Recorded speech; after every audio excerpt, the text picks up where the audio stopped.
Which, in your view, is the most underrated vineyard in Wachau? Wachau is underrated in total. Okay. Yeah. You know, we have this idea of vineyard classification in Austria, and one reason why Wachau is not fully convinced about that is because probably most of the vineyards would be Grand Cru here. And I kind of escaped your question. Yeah, you did, but that's fine. What we have here is something extremely valuable. It's also here Domäne Wachau. So we see terroir, the idea of terroir, more than just the soil and the terraces and the climate. There's this Roman term, genius loci, loci, the spirit of a place, which is the natural environment, but also the people. And that's something very, very special here. Hi, everybody. This is Agnese from No Sediment, and welcome to No Sediment Wine Podcast. Today, my guest is Roman Horvath, Master of Wine, and you are a director of Domäne Wachau in Wachau here, Austria, one of the most picturesque winemaking regions for sure. Hi. Hey, hi. How are you doing? Very fine, thank you. How are you? I'm also good. Yes, thank you. So we usually start the podcast with a very simple question. Could you please introduce yourself to the audience and maybe tell about your wine journey, how it all started and how you ended up here? Yes, first of all, thank you for having me here. Talking about Domäne Wachau region. And to introduce myself, the last 20 years, quite easy to explain. Last 20 years is Domäne Wachau. So that's my destiny. That's why I'm here on this planet for work with Domäne Wachau. It took me some years to realize what's my destination. So wine is my kind of second career. I didn't drink wine till my mid-20s. Only as here in Austria, young people drink red wine mixed with Coca-Cola. That's a very typical drink. So that was my wine consumption till my mid-20s. Okay. But it started out with a good bottle of aged Riesling, which I did not understand. But the shop assistant explained it as a very, very good wine. I didn't like it. I bought my first wine book. And from there, my wine journey started. First wine seminars and the Austrian Wine Academy and the WSET diploma. And finishing the WSET diploma was the motivation to try it professionally in the wine business. So I did 2 interns, half a year in France in production, and then another half year in Chile. And coming back to Austria, I worked for a few years with Wine & Co., Austrian fine wine retailer, as a buyer, having the chance to travel the wine world, tasting a lot of wines. And since 2004, end of 2004, 2005, I'm here at Domäne Wachau. Okay. Yeah. Wow. I want to specifically talk about Domäne Wachau a little bit because it is a cooperative. Yep. And in the wine world, cooperative is usually associated with a lower quality. Yes. But Domäne Wachau is always at the top and put forward as this one of the best or great examples of what cooperative can be. Mm-hmm. So I wonder what were the key turning points or decisions that helped you to elevate it from the good winery to a great winery? The Wachau region is a super complex terroir, super complex. And how a cooperative works is also super complex. So it needs some time to explain that. But let me start that way. Yes, cooperatives are associated with inferior quality. Quite recently, I have read an article. Cooperatives are an embarrassing anachronism in the wine world, and could not keep up with the ambitious entrepreneurial work of independent private producers. That's true. There's some good cooperatives out there. But even then, it comes very, very quickly to the assumption that you have to motivate the vintners, the grape producers. You have to set incentives. You need to check and control quality. At Domäne Wachau, we have left behind this approach. We see Domäne Wachau as a completely restructured, reinvented, reimagined idea of a cooperative. Formally, technically, we are a cooperative, but the mindset of the people is very, very different. It's about the people and the culture. Today, we are at the position where we do not want to be named or called as one of the best cooperatives in the wine world, and we do not want to be called the best cooperative in the wine world. We want to be one of the best wine producers in the region in Austria. Because when you talk about cooperative, it's always this separate category. Yes, for cooperative, yes, for the size, they're doing nice wines. Our ambitions or our current standing is different, and it all starts with the people. It all starts with the mindset. And today, Domäne Wachau, I'm very convinced, is an extremely strong producer, a game changer, forerunner in terms of sustainable farming, regenerative farming. We are Austria's largest producer with organically certified vineyards with 170, 180 hectares. We introduced not using insecticides here in the region. We're not using herbicides, 100% sustainable certified. The thing is, as I said, the Wachau region is super, super complex. So I'm not Domäne Wachau. I have the honor and the joy to accompany 200 growers. So we do not talk about grape producers, because grape producers has this kind of looking down approach that it's an anonymous agricultural product. Our growers or vignerons farm vineyards all year long, extremely careful, with a lot of experience, but also with a very, very modern expertise. So everything that we do today is in the context of climate change. And 200 growers, 200 vignerons, they are Domäne Wachau. So I just accompany them, I give them expertise, but it's their domain, and they have the responsibility, but it's also their decision. So all the decisions that we make are actually for the next generation. So this kind of generational way of thinking.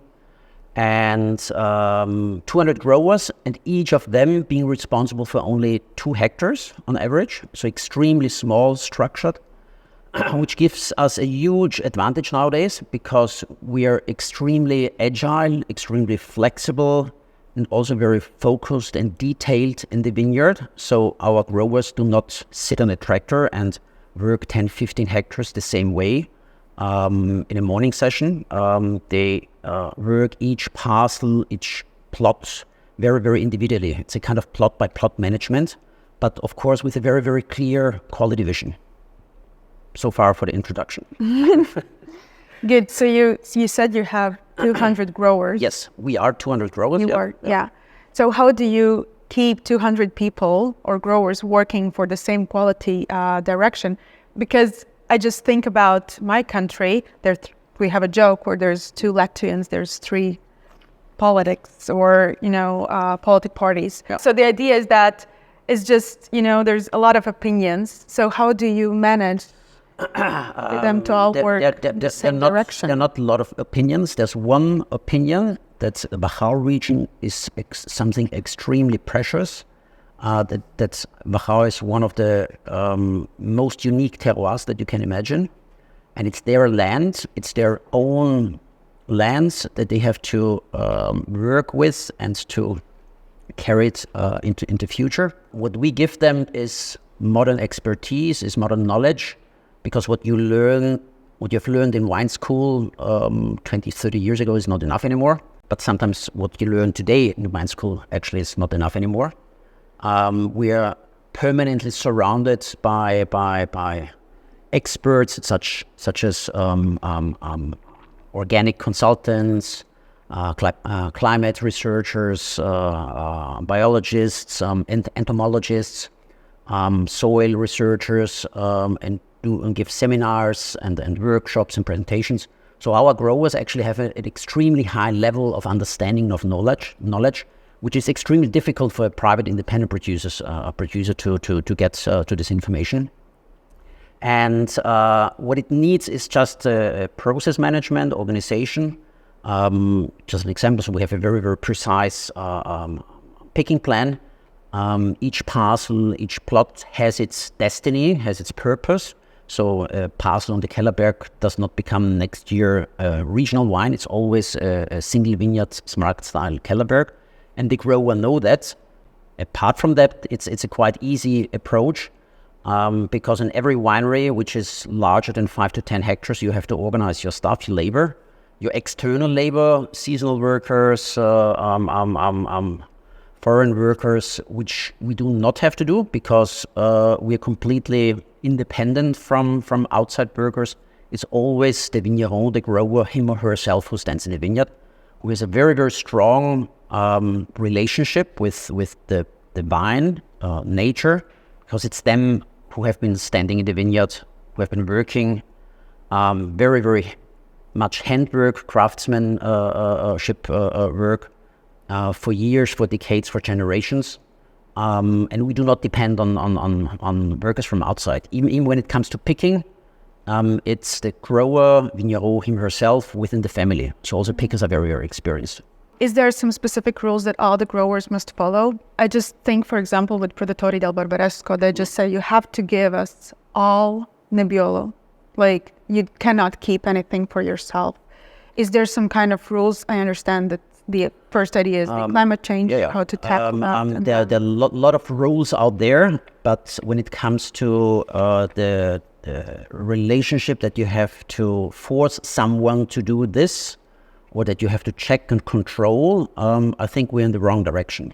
So it has to be deep in your mindset, in your own understanding. That's my own land. That's my bottle of Grüner Veltliner Kellerberg that I'm working for. And actually, it's the other way around. Our growers are demanding, are challenging. Heinz, our vineyard manager, how can we improve? Yesterday we had some hail damage in the Spitz Valley, coordinating that and how can we proceed and what's the level of damage. But coming to your question, there are cooperatives where growers have to commit to 100% of their land to a cooperative.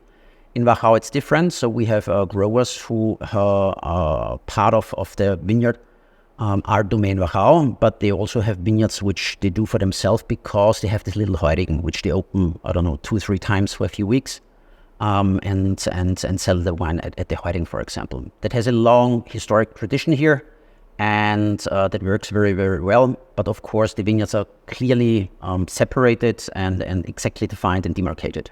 Okay. And what happens if I decide that then starting from next year, I do not want my Kellerberg dedicated to Domäne Wachau anymore? If I want to bottle my own. Then you leave and you bottle your own, and I wish you all the best, and hopefully you are asking for high prices and that it's good for the region. Okay. Yeah. And then we're all happy because it's about the region here in Wachau. It's also a kind of holistic view that we follow. So it's not about, actually it's also a kind of biodynamic idea that we follow in terms of farming. We have a huge compost project, biodynamically invigorated, and also how we work. We have this holistic view, but not on one farm, on one estate, but on the region. So it's a kind of self-sufficient, regional, holistic view. Okay. Yeah.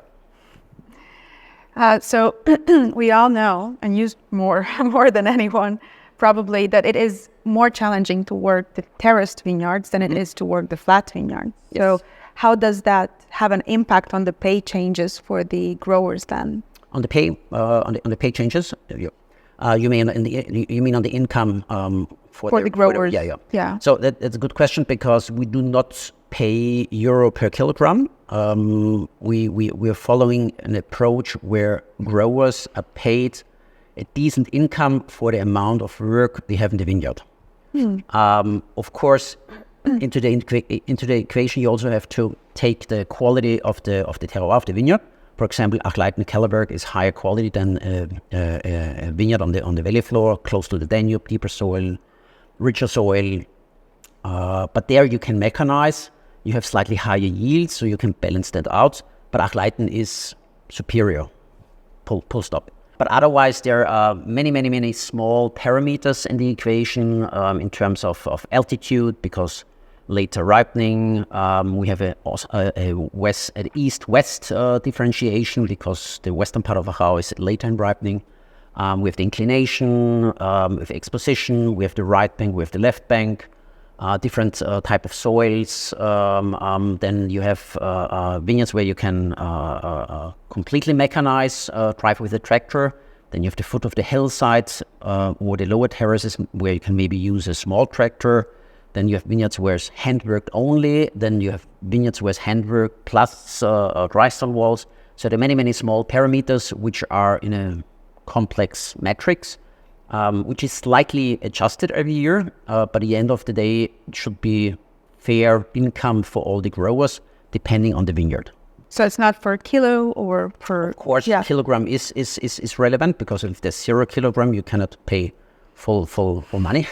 But you can get also very good money for low kilogram because of low yield and yield reduction, and pre-selection in the vineyard. So first passes, first trees, and so on.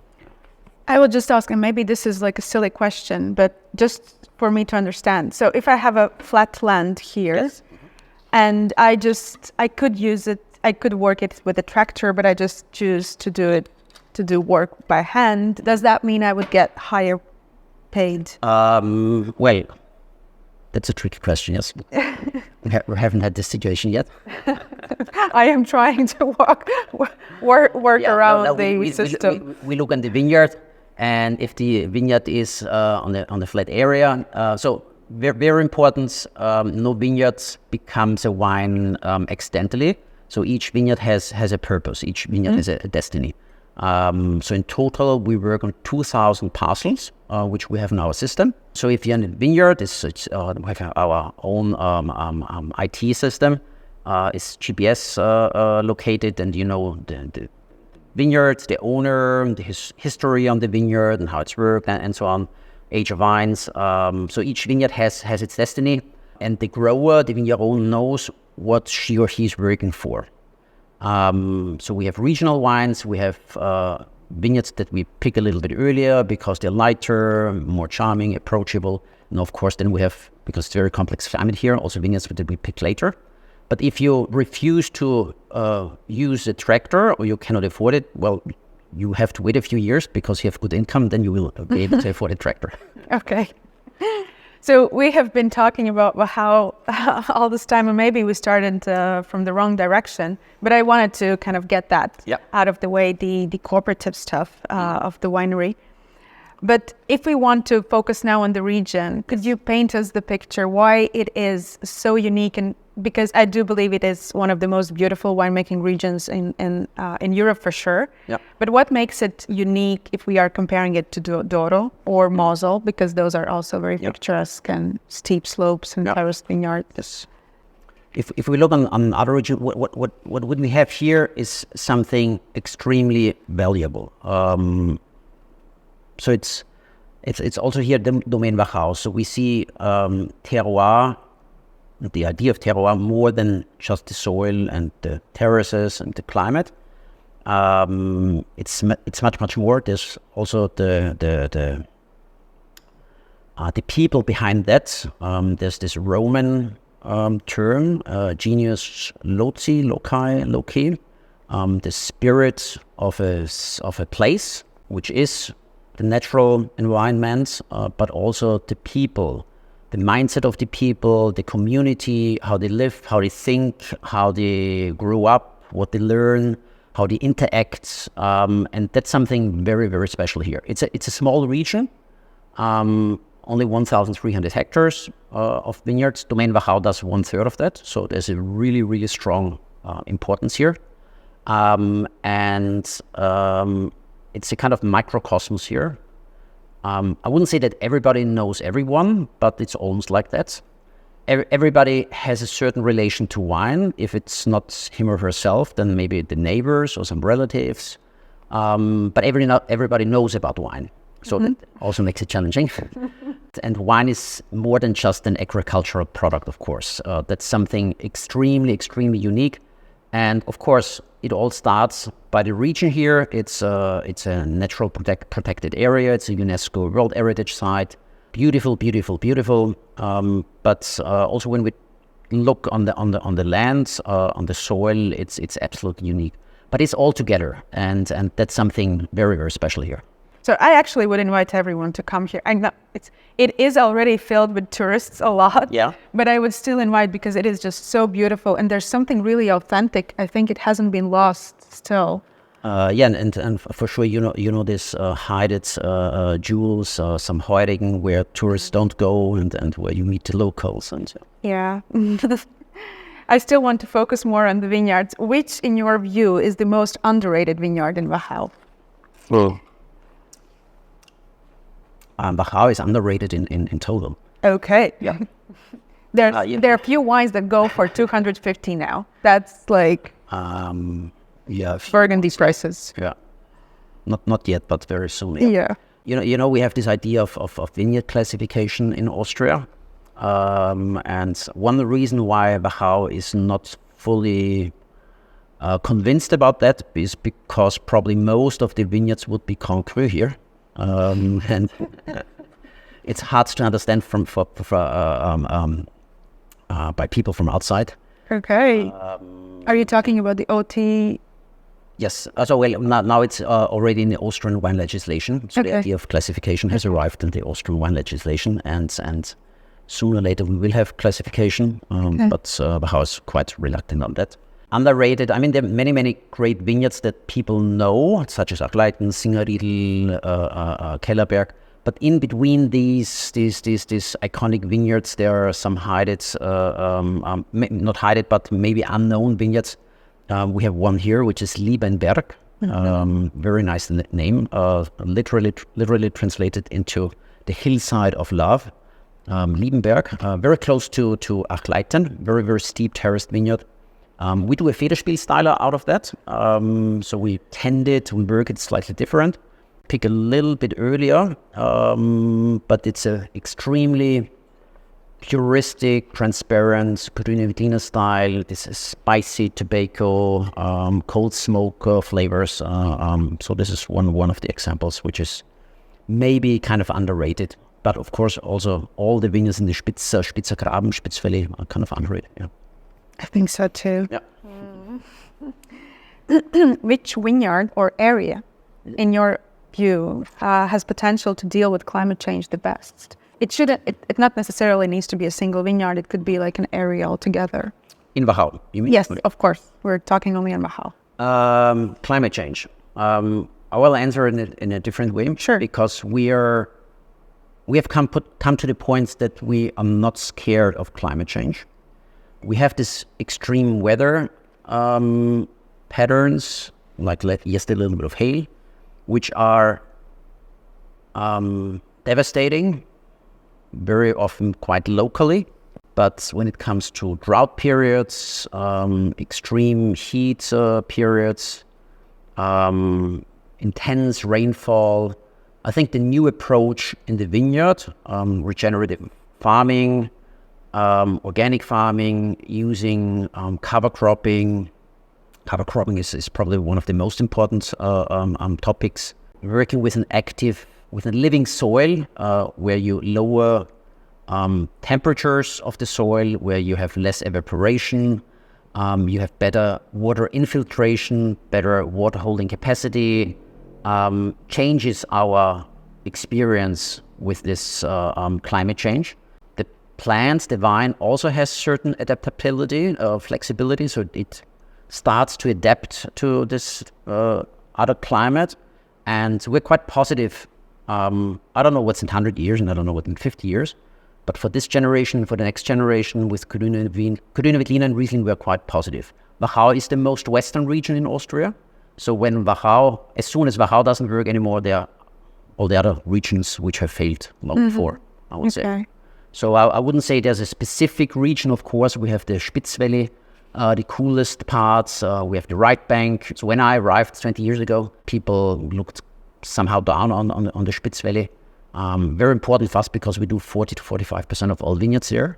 Also very important for our regional wines to guarantee this freshness and elegance in our wines. But we also have a good number of single vineyard wines from there.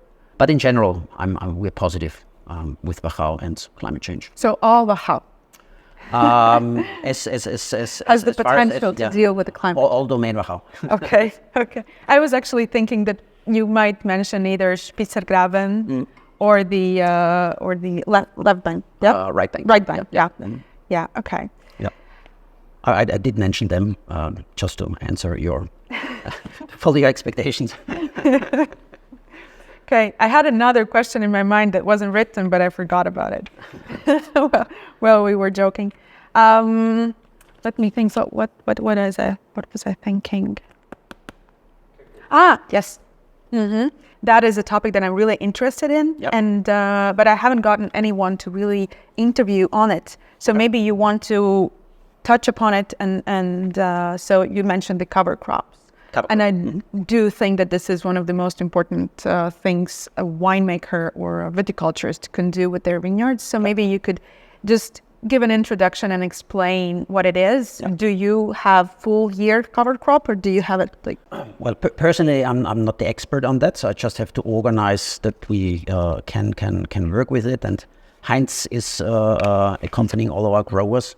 But we when we started here 20 years ago, cover cropping wasn't seen anywhere. Also herbicides were used a lot. Today, if you're in Wachau region, you see everything green, so it has changed completely. Yes.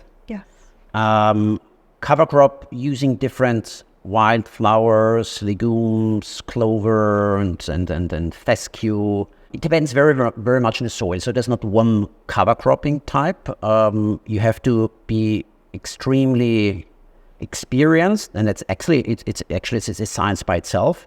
Which cover crop you use where and when, but that's probably the most important topic, also for biodiversity and all the reasons that I mentioned before.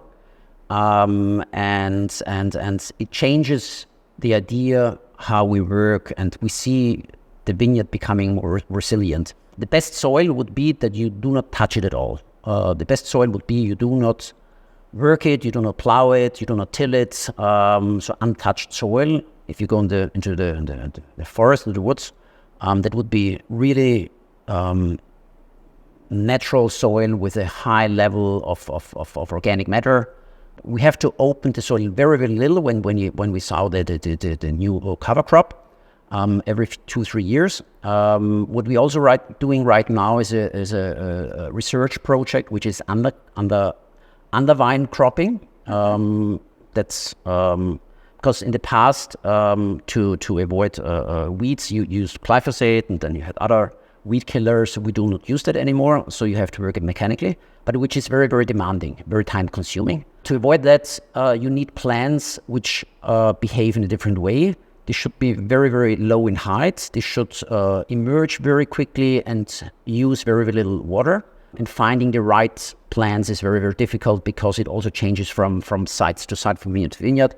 But we have wild thyme that we use there, wild strawberry, different kind of clover. That's a research project that we're doing with the University of Agriculture. And that would change a lot the idea how you work in the vineyard, because then you wouldn't you wouldn't need to work under vine mechanically anymore. So cover cropping, quite complex topic, and it varies also from region to region. But even in the Wachau region, it varies a lot because we have high altitude soils which are very, very different than on low altitude. But that's something I think that has changed our idea what a vineyard is supposed to be, and how it not about how it needs to look like, but how biodiversity is there and how resilient vines are. And we see that with this very intense rain, or on the other side with the drought periods, that vineyards the vine is more resilient. I just think it's maybe we should put it out there because Wachau has quite a low rainfall over the years, like annually, yes. Yep. And the soils are not very water retentive. Exactly, yes. It's very, very rocky soil and water goes through very, very quickly. On the terraces, it's very different on the valley floor, the deeper soils, And still, you are able to work with cover crops. Yes. So that means that it actually works, and it. And that's what I mentioned, that you have to use other cover crops than where you have deeper soils and more water holding capacity. Yeah. Yeah. Okay, that's good. Do you think it is possible in the future to have vineyards that are growing on completely undisturbed soil? Yes. That's the goal. That's the aim. That's the basic idea. I'm pretty convinced that very often vineyards are still worked the way because it has always been like that. That's somewhere in the textbook. It is educated, taught in wine schools, and then you do it that way. You look on the wine industry, wine scene, natural wine, unsulfured wine. 20 years ago, everybody told you, no, it's not possible. Wine without sulfur does not work. That doesn't exist. We know the difference today. Yeah. I still think that it doesn't exist because there's a yeast that makes some. Let's say added sulfur. But without added sulfur, that's true. Yeah. Okay. I also wanted to ask you some more political questions. So there's a book by political or unpolitical? Political. Okay. So there's a book about Austrian wines written by Stephen Brook. And in his book, it is really a long time ago, exactly. But he said that Wachau most likely would never have its DAC. And since 2020, if I'm not mistaken, it has. It has a DAC status. So what has changed? I don't know. Do you think at that time it was just that Wachau, you had Vinea Wachau and you were happy and you didn't want to be part of the DAC? What changed? What changed? People changed their way of thinking here, or maybe DAC was not that well understood 10 years ago. DAC is just a legal framework that we work in. We have DAC, but at the end of the day, nothing has changed. We grow Domäne, we grow Riesling. Some use the style names Federspiel Smaragd, others don't. Both wines are exceptional, both styles, or both type of producers. DAC is just a legal framework like DOC, but it's about the origin. It's about the place, but not about the legal framework, the legislation. And I think there was a certain insecurity, or people were scared if we used it, then we have to drop, historic things on the label or whatever.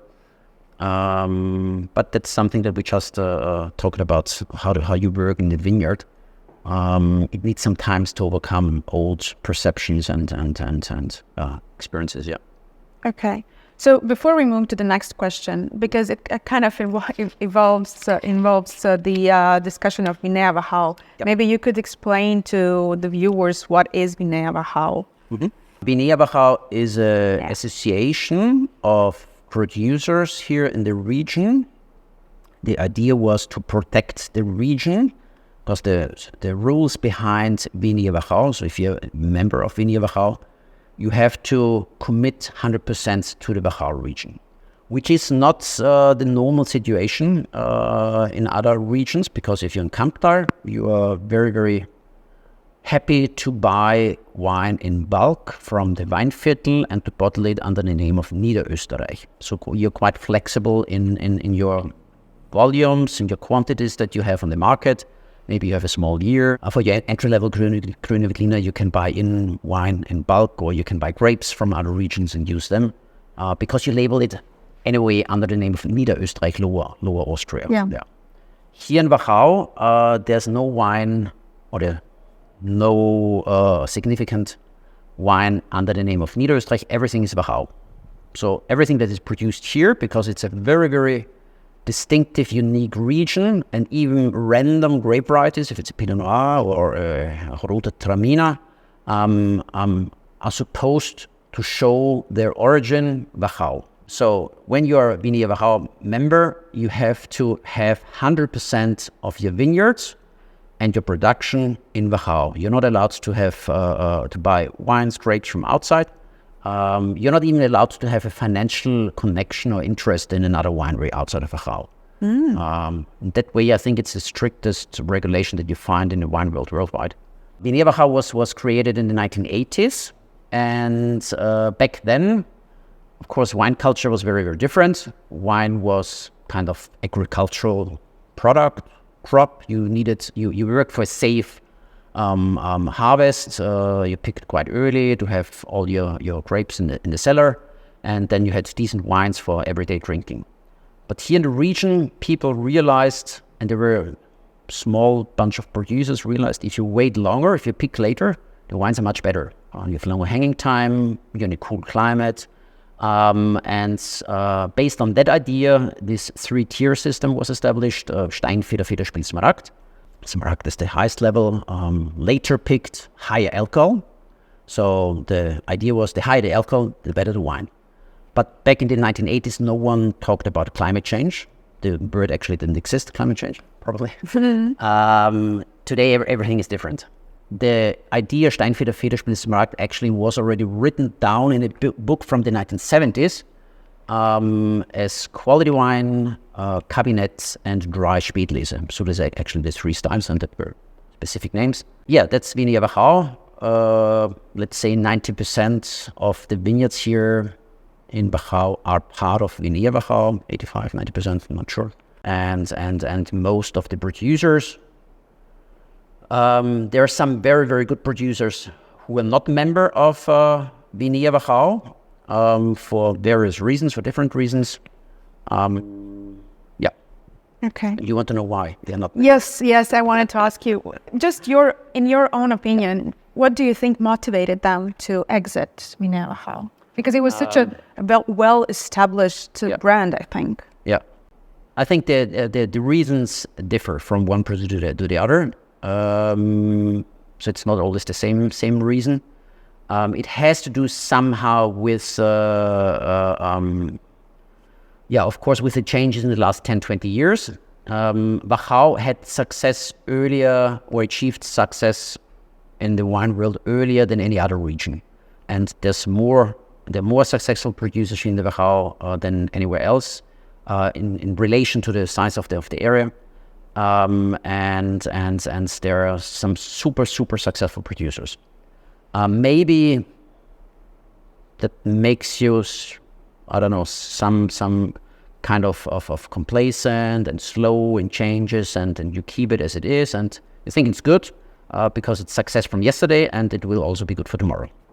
Then you have young producers who are extremely ambitious and want to change the world and have other ideas, and they don't fit exactly into this classic tradition, and then they maybe try Vinea Wachau, but they're not happy, and then they step out. Coming back to the Federspiel Smaragd terms, we use them, but we do not use them as a quality category, just as a style description. When you read Federspiel or Smaragd on the label, you have a clear idea of the wine. It refers very, very much to the vineyard and how you work the vineyard, up to the terroir. So we have different points of picking when we pick vineyards because of the different microclimates, altitudes, western, eastern Wachau. And when you have a Federspiel, you have this kind of refreshing, elegant, very transparent, linear structure of Grüne Veltliner and Riesling. When you have a Smaragd style, you have structure, you have depth, you have more concentration, you have more length. It's a different type of wine. But you find these 2 styles and maybe 3 styles also in other regions, and then they call it reserve, or they call it, and you also see the differences in alcohol. Actually here, alcohol sometimes overlap, so we have Federspiel with 12.5 or 12, but we also have Smaragd wines sometimes with 12.5. So that might overlap, but it's a different wine. It had longer hanging time, was the cooler climate, later picking, more structure. Okay. Nora, I kind of escaped your question. Yeah, you did, but that's fine. We will not push you. Before we move to the more fun part, towards the end of the podcast, we usually have more fun. But is there something I didn't ask you, something that you wanted to talk about if we discuss Wachau and Domäne Wachau? So Domäne Wachau today is very, very different to 20 years ago. It's very different to 15, 10 years ago, and even 5 years ago. It's only the last 3-4 years that we arrived at this level where we're now. That's because all these small steps, all these small measures that we implemented, that we activated in the last 20 years came together. And I would say that since vintage 2021, we're really at the top level, where we are supposed to be as a Wachau producer. With the most difficult vintage. Yes, absolutely. And actually we talk about dozens, hundreds of small measures being a kind of evolution, now summing up to a revolution. So it's actually really a cooperative Domäne Wachau revolution, because with 400 hectares, you cannot imagine being at that level, because you have volume producers and so on. But it's all decentralized in the vineyard. It's plot by plot management, and we see it today as a huge advantage how we work in the vineyard, being super flexible, agile. We know Wachau producers who have wines that are 1 year Federspiel style. Next year they're not, because the alcohol is so high. But then you could say it's climate change and temperatures are too high. But they just lack pickers. They're not quick enough in organizing them. They're not quick enough in finishing the other vineyards. With Domäne Wachau, we're super quick and agile, flexible in the vineyard because of the small ownerships and structures. Yeah. And our growers have this extreme intimate relation bond to nature. So it's really their own lands, and they touch the peel, the plants dozens of times per year. And it's something very, very valuable. Yep. Do they sometimes go and help each other, to harvest the vineyards, to prune, to... Me, myself? No, like each other. I know you do. Yeah. Well, there's usually a grower family, but sometimes they also somehow related and they help each other. So within a community, within a village, they very, very often help each other. But with this 2 hectares on average, sometimes it's just half a hectare, sometimes it's 3, 4, 5 hectares. You are, so the real peak time. So viticulture is actually a quite relaxed job. It's very, very demanding when you have terrace and so on. But when it comes to winter pruning, you're not in rush. Actually, you can organize yourself and do it quite slowly. It's super stressful when it comes to plant protection, springtime. When you're organic farming, you have to spray regularly, and you have to watch the weather. Actually, you learn when you are farming organically much more about nature, because you cannot do pre-prescriptive spraying plants, but you have to react in a quick way. And that makes people much closer. That brings them much closer to nature. Yeah. Okay, that's nice. So one of the last questions I usually ask to everyone is, what is the one wine myth you would like to debunk? Wine myth? Yeah. The wine world is filled with a lot of them. That's true. Let me think of a wine myth. Well, it's maybe not a myth, but what I'm very into it is this kind of food wine matching thing. So I love to talk to sommeliers and enjoy wine pairings, but I do not care that much if it's really this wine that matches perfectly this dish. I'm more interested in the wine by itself, in the dish by itself, and if it doesn't match, that's okay. The wine is good, the dish is good. But there's still an extremely important and crucial role of sommeliers to make people happy, sitting on a table, having a perfect evening with a good glass of wine and another one and a different one, and having a good story behind that. Yeah, that's true. And so a new thing that we are introducing today is the lightning round. So I will ask you around 10 questions, and I just need one simple answer to each bit. Okay. So Gruner Veltliner or Riesling? Gruner Veltliner. Okay. Neuburger or Muscateller? I have to pick one. Is that right? Yes. Neuburger. Yeah. Okay. Achleiten, Zingerriedel or Kellerberg? Kellerberg. Okay. Federspiel or Smaragd or Steinfeder? Steinfedersmarkt. Is it one word? No, so... Yeah. Smaragd. Okay. Stainless steel or oak? Oak. So large oak, big oak. Okay. Decant or straight from the bottle? Straight from the bottle. Natural yeast or inoculation? Natural yeast. Cork or screw cups? Cork. Heuriger or restaurant? Both. Gemischter Satz or monovarietal?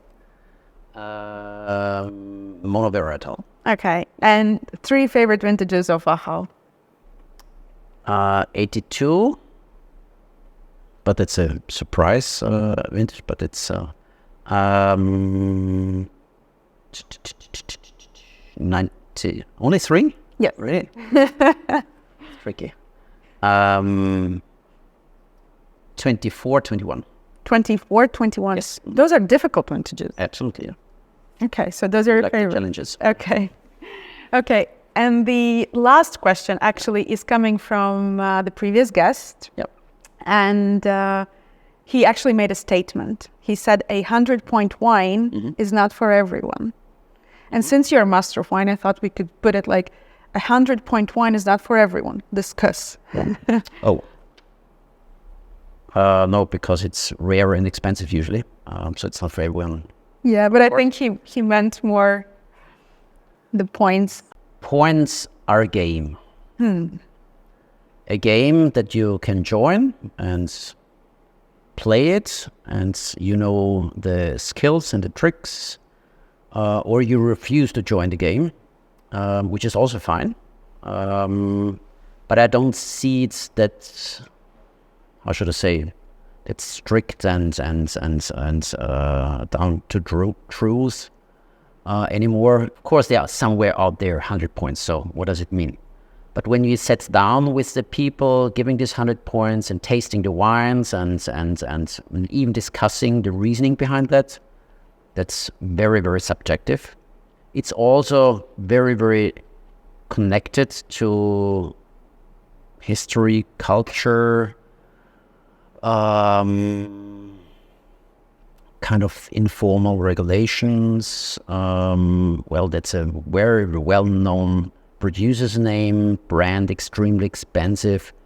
I cannot rate 92 points, at least 95. I don't like it, but, well, people should say so in 9900. So it's all the kind of compromises that are behind that. But for sure, 100 points are not for everyone. No, sure not. So you agree? Yes, I absolutely agree. And do you have a question or a statement to the next guest? Yeah, how do you see the wine world in 20 years? Yeah. Just a little bit of fantasy. Think of the current changes, natural wine, the alcoholist wine, consumption dropping. Where are we in 20 years? Yeah, it's a good Not point. in 50 years, that's too far away. But 20 years is something that we should have somewhere in our timeline. Yeah. That's true. Yeah. And this is a small gift from No Sediment to you. So thank you for coming to our podcast and educating us about Wachau, cover crops, and yeah. Perfect. Thank you. And Thank that's you. a Thank you so much. yeah. And that's a wrap.